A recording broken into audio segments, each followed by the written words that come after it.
Je m'appelle Noémie Lage, j'ai été diplômée en 2019.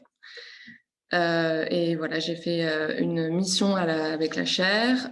C'était en Allier, c'était sur le grand éolien et le patrimoine bâti en Allier. Donc, l'étude ici réalisée portait préalablement sur des recommandations quant à la cohérence entre le grand éolien et le patrimoine bâti en Allier. Les sites d'implantation étant situés autour de la ville de des villes de Montluçon et Montmarron. Les objectifs de ce travail se sont traduits par la découverte et l'apprentissage autant des paysages de l'Allier que des objets éoliennes, ainsi que par la compréhension plus globale du territoire et de ses principes de vie. Ces objectifs ont permis la reformulation nécessaire de la problématique énoncée qui oppose durement éolien et patrimoine bâti. Afin d'y répondre, la méthodologie a été celle de la prise de temps successifs au service d'interprétation, ceux du dessin et de la marche, ainsi que d'une écoute à tout niveau, donnant la parole au territoire et à ceux qui le vivent et le travaillent. La recherche s'est axée sur l'analyse et la définition des divers patrimoines bâtis de l'Allier et de leur logique d'implantation dans le territoire, ainsi que des patrimoines paysagers au sein de l'entité paysagère qu'est le bocage bourbonnais. Ces clés de compréhension du paysage, au même titre que les entretiens avec différents acteurs, ont révélé l'exemple d'un projet éolien et paysager pertinent, celui des éoliennes du plateau de Savernah, mettant en exergue 4 clés de réussite, répondant au mieux à la question « Comment être le bienvenu ?» Qu'est-ce que le patrimoine bâti de l'Allier et de quelles architectures il se compose? Le patrimoine bâti de l'Allier, dans sa globalité, se décline de 3 sortes. Le château, point central dans le paysage, découpe, domine et exploite le territoire. Il s'inscrit en surplomb et est directement lié à une voie de communication. Aujourd'hui, comme un joyau dans son écrin qu'il faut presque chercher, il jouit du paysage plus qu'il n'est vu. L'église, place centrale et pérenne, qui symbolise l'urbain, marqueur repère à grande échelle qui vise à rassembler et guide par le chemin. Le calvaire, véritable guide dans le chemin, symbole de l'étape et du point repère, à l'échelle locale dans le paysage. Il est un instant de pause qui marque l'arrêt et la découverte et est synonyme de déambulation lente. Le patrimoine bâti fait paysage, il s'inscrit et transforme le territoire dans lequel il s'implante. En Allier, 574 châteaux sont aujourd'hui dénombrés, dont 50 ouverts au public, la majeure partie étant propriété privée et secondaire. Après plusieurs discussions, le dialogue semblait être compliqué, en particulier avec les propriétaires de châteaux qui peuplent l'Allier, patrimoine considérable. La notion de patrimoine commun est remise en question dès lors que protéger rime avec propriété privée. En ressort alors un questionnement quant aux défenses et pratiques du paysage par les châtelains, car en effet, les espaces majoritairement privés que sont les châtellenies rivalisent durement avec les espaces publics que forment églises et calvaires. Ce constat verbalise la difficulté d'accès à une certaine partie du patrimoine qui met en lumière l'importance des échanges avec les habitants et vivants de ces espaces et d'une perception locale.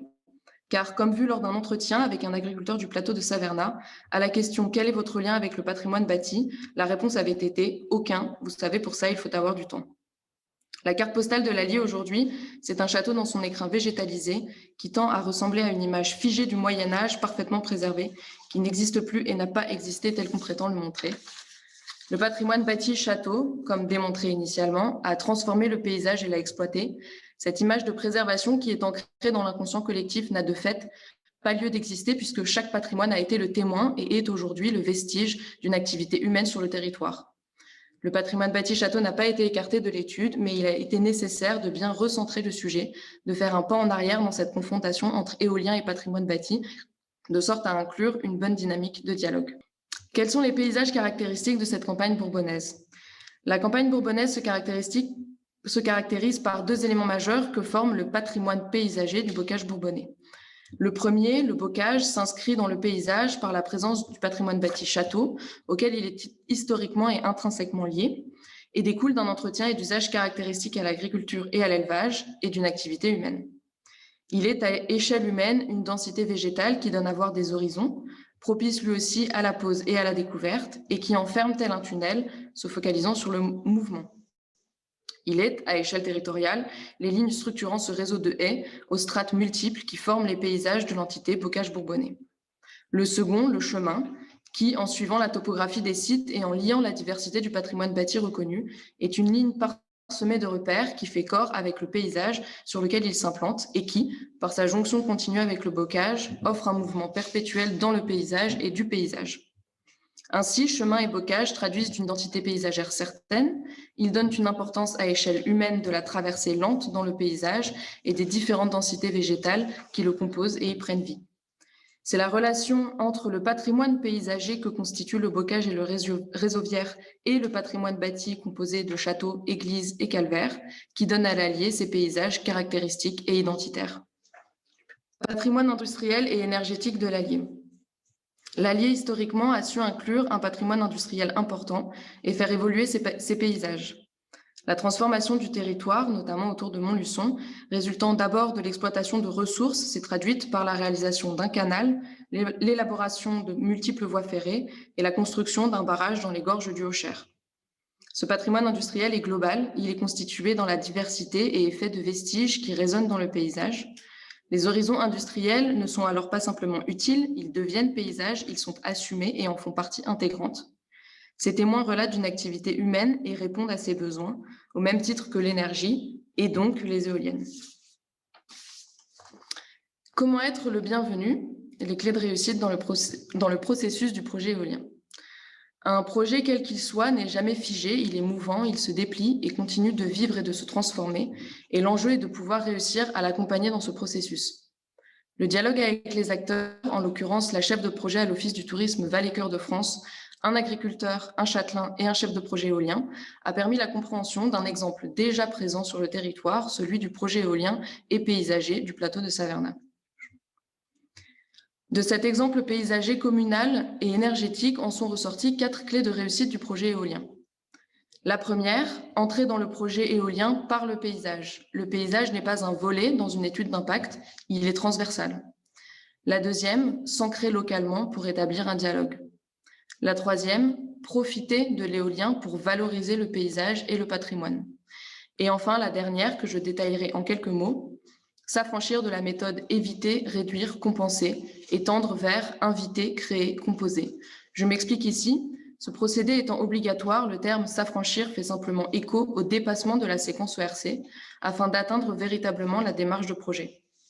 L'élaboration d'un projet éolien et paysager qui viendrait s'ancrer et entrerait en communication avec le territoire concerné ne s'apparente ni à éviter, ni à réduire, ni à compenser. Lorsque le développeur cherche à entrer en lien avec les acteurs locaux, il n'évite pas, il invite.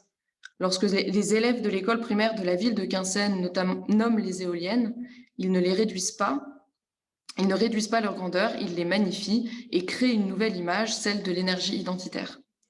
Lorsque l'Office du tourisme de la Vallée du Cœur de France élabore un sentier culturel qui valorise le bocage, mais également le projet éolien, il ne compense pas, il compose.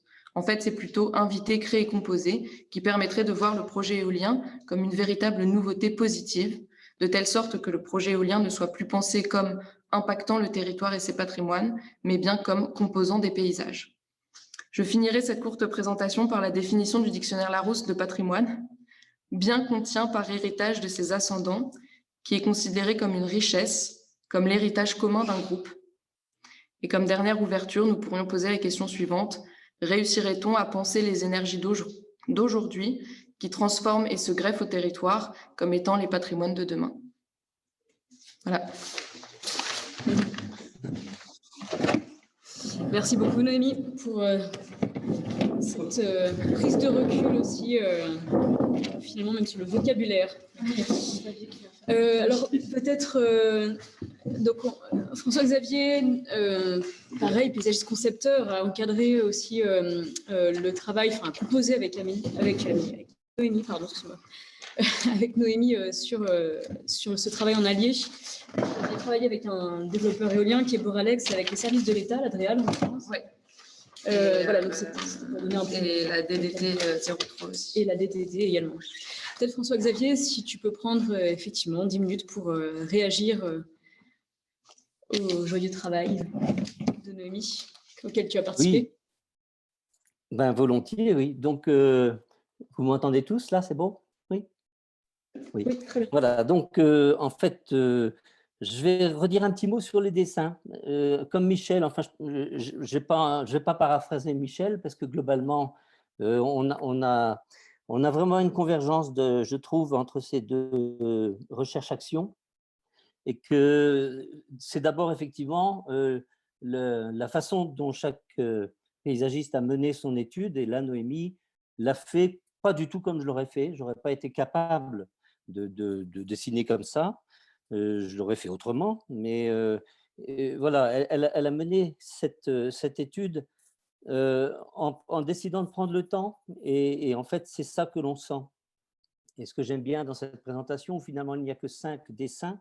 Ce sont 5 dessins qui sont faits avec du pastel gras et qui sont le temps qu'elle a consacré à écouter, à restituer, à représenter et à s'investir, oui, à s'engager dans cette représentation, parce que c'est pas des photos retouchées, c'est réellement une expression du territoire tel qu'elle l'a entendu. Et je trouve que c'est intéressant parce que c'est vraiment elle assume l'invention de son regard. Et, je reprends là un terme qui est cher à un de mes professeurs importants, qui est Bernard Lassus. Et cette invention du regard, il faut vraiment l'entendre comme celui qui découvre un trésor, parce que celui qui a découvert un trésor, on l'appelle l'inventeur. Et je pense que réellement, ce regard, quand on l'invente sur un paysage, et qu'on invente, on fait exister tout d'un coup un paysage que personne n'avait vu. Donc, dès le regard, c'est déjà créatif. Voilà, donc c'est une assez belle démonstration, je trouve, de ce processus, de cette méthode. Et c'est une méthode qui nécessite vraiment du temps, de l'écoute, et autant l'écoute du territoire que les habitants et les acteurs. Et donc, c'est vraiment important aussi, elle n'a pas beaucoup cité les quatre interlocuteurs qu'elle a interviewés, mais c'est amusant, lorsqu'on a discuté ensemble, à un moment, elle disait, mais en fait, j'ai rien à faire parce qu'ils ont tout compris, ils ont tout dit. Et en fait, c'est justement là qu'elle était vraiment à sa place, parce qu'elle a été elle a entendu ce qu'ils disaient. Et en fait, que ce soit l'agriculteur, que ce soit la responsable de l'office de tourisme, le châtelain qui est en fait ouvert aux éoliennes, ou encore un chef de projet éolien, tous les quatre avaient des expressions, des façons d'aborder les questions qui posaient parfaitement. Et il suffisait en fait à un moment d'être leur porte-parole, au même titre qu'on est l'interprète d'un territoire, on est aussi l'interprète de ses habitants. Et ensuite, on propose effectivement une création, un regard créatif à partir de cette écoute qui permet à un moment de dépasser effectivement cette posture dans laquelle on est un petit peu malheureusement enfermés les uns et les autres, et qu'on décrit tous généralement en paysage. La démarche ERC, elle est bien pour l'environnement. Elle fait des bonnes choses, et heureusement qu'elle existe. Et par contre, elle n'est vraiment pas adaptée au paysage. Et ça, il faudra un moment qu'on arrive à l'entendre, parce qu'on est toujours confronté à cette question. Et moi, je trouve qu'elle a très bien répondu en dépassant effectivement cette éviter, réduire, compenser par justement de l'invitation, parce qu'il n'y a que par l'invitation qu'à un moment, la posture même du projet est possible. Voilà, alors je pourrais dire encore plein de choses, mais je préférerais éventuellement plutôt qu'il y ait un peu de débat, et puis surtout, je serais intéressé d'entendre le commanditaire, en l'occurrence là c'est Boralex, comment ils peuvent aussi s'emparer. Est-ce qu'ils sont en mesure de s'emparer du travail qui a été fait là, et comment ils imaginent effectivement passer à l'acte en quelque sorte. Voilà, merci. Merci beaucoup François-Xavier. Effectivement, c'est une question qu'il faudrait leur poser. Je crois qu'il y a Louise Verrier qui est ici, mais bon, si vous souhaitez réagir, n'hésitez pas. On est prêt éventuellement à prendre des questions. Si vous voulez vous-même réagir, n'hésitez pas. Alors, oui, donc par rapport au problème de l'éolien, puisqu'en effet, on a été interpellés les uns et les autres sur cette question-là. On voit dans les dessins que tu as faits, que je trouve aussi très beau, magnifique, comme le disait François-Xavier, le problème, c'est qu'on est toujours avec le même objet. Le problème, c'est que nous, on est dans des écosystèmes sensibles. On est obligatoirement dans des systèmes d'objets hétérogènes. Un milieu, c'est ça. Un milieu physique, c'est ça. Et on se rend compte qu'avec cette histoire d'éolien, ce qui est quand même assez choquant, c'est que c'est toujours le même objet qui vient se placer comme si on mettait même une belle Ferrari, même si l'objet est très beau, au milieu de ma salle de bain ou dans mon potager. Donc, la question, c'est la congruité, on pourrait dire, la congruité d'un objet dans son système. Et là, on voit dans tes dessins qui sont en effet très beaux, comme c'est coloré, c'est chatoyant et tout ça. Tout d'un coup, tu as l'objet blanc, lui seul se retrouve de manière extrêmement discrète à l'intérieur des simulations, et qui fait qu'on se dit qu'en effet, il y a un peu anguille sous roche. On se demande s'il y a vraiment une réflexion sur la mise en relation de cet objet avec l'ensemble du système dans lequel il se trouve. C'est-à-dire que ça, c'est Bernard Lassus qui nous l'avait appris, mais on sait très bien que c'est la pensée systémique aussi, Edgar Morin en a beaucoup parlé, mais on sait très bien qu'un élément rajouté à un système crée un nouveau système. C'est pas donc, il faut quel est ce nouveau système qu'on peut inventer. Et c'est exactement cette question que nous pose. Et lorsqu'on a travaillé avec vous, Nicolas, Auréline, et avec l'EDF renouvelable sur le Larzac, ils nous demandaient pas de placer des éoliennes. Ils nous demandaient argumenter une réflexion, trouver des arguments, argumenter une méthodologie, une réflexion d'approche qui nous permette de comprendre comment on peut inventer des mutations au territoire, et des mutations au paysage. Et au territoire physique, bien sûr. Donc, cette question de méthodologie, alors, elle peut passer en effet par le dessin, par exemple, par des simulations ou par tout un tas de choses. Mais aujourd'hui, c'est vraiment la question que l'on pose et qui précède en effet le fait de mettre ou pas mettre des éoliennes. Je crois que c'est la question, je dirais, de la transition. Parce qu'en effet, l'objet aujourd'hui de cette journée-là, la transition énergétique, à la limite énergétique, c'est presque anecdotique parce qu'en fait, la seule solution de la vraie transition énergétique, c'est consommer moins d'énergie. Ça, c'est clair. Et les éoliennes ne résolvent absolument pas le problème. Donc, par contre, en termes de paysage, on voit bien qu'il y a une telle mutation, un tel impact sur le paysage quotidien, le paysage accepté. La violence d'impact est telle qu'on ne peut pas ne pas se poser la question. Et ça, à ce niveau-là, c'est très intéressant, et c'est pour ça que je suis là aussi, c'est très intéressant parce qu'on se pose la question du projet de paysage. Qu'est-ce que ça veut dire un projet de paysage à l'échelle d'un territoire entier? Qu'est-ce que ça veut dire? Et aujourd'hui, on pose la question des éoliennes, mais pour moi, c'est strictement expérimental, le thème de l'éolienne. En fait, on sait qu'il va y avoir des mutations considérables par le changement climatique, par mille choses. Comment nous, paysagistes, on peut imaginer une attitude et une méthodologie d'approche sur la dimension sensible et culturelle de nos milieux de vie. Voilà. Oui, justement, vos travaux s'appuient vraiment sur la composition spatiale et justement des focalises de l'éolienne en parlant justement de sobriété et puis d'autres patrimoines. Et ça, c'est aussi toute la richesse. D'ailleurs, je voulais préciser que l'ensemble des recherches-actions sont disponibles sur le site de la chaire et donc les résumés 4 pages également. Voilà, et puis vous pouvez nous interpeller pour avoir l'ensemble des études si besoin. Peut-être sur ces réflexions-là, donc peut-être vous dire aussi qu'effectivement, nous c'est la première année à la chaire Paysage Énergie qu'on traite de façon un petit peu plus frontale cette question patrimoniale. Ça a été le cas au préalable, mais là, ça faisait 3 recherches-actions en même temps sur le sujet. Peut-être dans les enseignements qu'on peut en tirer, donc Michel, au-delà du projet de paysage, il y a aussi, tu as un peu abordé la question du design de l'objet, finalement, qui peut aussi participer à cette composition spatiale. Le design, ce n'est pas un mot vraiment, mais c'est l'objet lui-même. Quand on rajoute un objet, quel qu'il soit, quand on rajoute un objet à un paysage, à un site, on transforme toute l'appréhension du site. Enfin, moi, je connais les corbières qui sont devenues des supports d'éoliennes, des éoliennes qui font 120 mètres de haut, c'était des collines magnifiques, c'est devenu des cailloux au pied des éoliennes. Donc, on a eu vraiment un impact considérable. Donc, il faut réfléchir à l'objet, évidemment, et la situation de l'objet. Mais c'est étonnant comme aujourd'hui, ça se réduit toujours au même objet, alors qu'on ne peut pas imaginer le même objet. Quand on fait un jardin, on parlait du jardin de Rayon tout à l'heure, c'était un exemple très intéressant, parce qu'en effet, le jardin doit être un lieu d'expérimentation, c'est un laboratoire, et on voit bien que la démarche qu'il a menée, c'est réinventer une manière,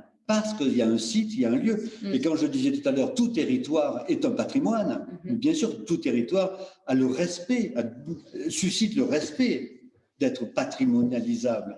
Donc, il faut imaginer qu'on ne peut pas systématiquement, parce que c'est une société ou une autre qui nous demande de placer le même objet. C'est pas possible. À la limite, c'est pas possible. C'est pas possible. Voilà. Sauf pour des objets qui bougent, comme des bagnoles, qui peuvent aller en effet de Paris de Paris à Madrid en étant sans changer. Mais normalement, un objet qui ne bouge pas doit être conséquence du site dans lequel il se trouve. Ça, c'est une démarche paysagère, point. Et il n'y a pas que la situation, il n'y a pas que la… Voilà. Ouais. Donc ça, il y a des projets de paysage, enfin, il y a une magnifique…